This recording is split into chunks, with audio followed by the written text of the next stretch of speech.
On the wall were burning blue. Graham, Jake, and Shep nodded to themselves.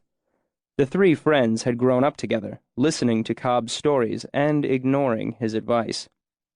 Cobb peered closely at the newer, more attentive member of his small audience, the smith's apprentice. "You know what that meant, boy?" Everyone called the smith's apprentice boy, despite the fact that he was a hand taller than anyone there. Small towns being what they are, he would most likely remain boy until his beard filled out or he bloodied someone's nose over the matter.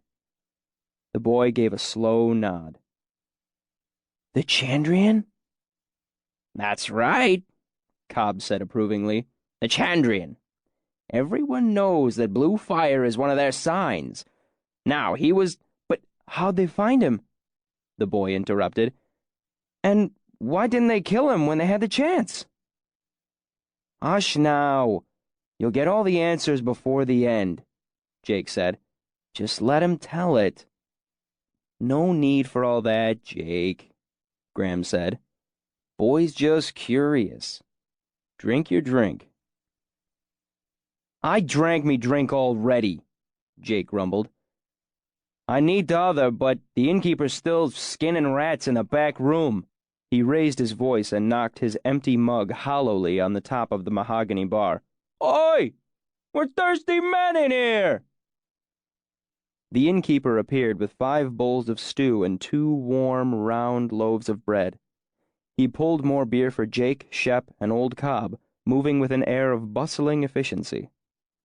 The story was set aside while the men tended to their dinners. Old Cobb tucked away his bowl of stew with the predatory efficiency of a lifetime bachelor. The others were still blowing steam off their bowls when he finished the last of his loaf and returned to his story. "Now, Taborlin needed to escape, but when he looked around, he saw his cell had no door, no windows. All around him was nothing but smooth, hard stone. It was a cell no man had ever escaped. But Taborlin knew the names of all things, and so all things were his to command. He said to the stone, 'Break!' and the stone broke. The wall tore like a piece of paper, and through that hole Taborlin could see the sky and breathe the sweet spring air. He stepped to the edge, looked down, and without a second thought, he stepped out into the open air." The boy's eyes went wide. "He didn't!" Cobb nodded seriously. "So Taborlin fell, but he did not despair, for he knew the name of the wind, and so the wind obeyed him. He spoke to the wind, and it cradled and caressed him.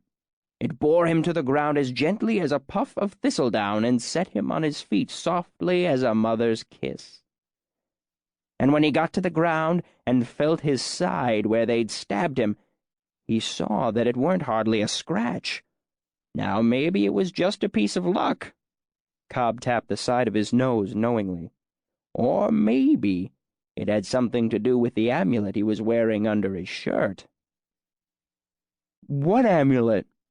the boy asked eagerly through a mouthful of stew. Old Cobb leaned back on his stool, glad for the chance to elaborate. "A few days earlier, Taborlin had met a tinker on the road, and even though Taborlin didn't have much to eat, he shared his dinner with the old man." "Right sensible thing to do," Graham said quietly to the boy. "Everyone knows. A tinker pays for kindness twice." No, Jake grumbled. "Get it right. A tinker's advice pays kindness twice." The innkeeper spoke up for the first time that night. "Actually, you're missing more than half," he said, standing in the doorway behind the bar. "A tinker's debt is always paid. Once for any simple trade, twice for freely given aid, thrice for any insult made." The men at the bar seemed almost surprised to see Coate standing there. They'd been coming to the Waystone every felling night for months, and Coate had never interjected anything of his own before. Not that you could expect anything else, really. He'd only been in town for a year.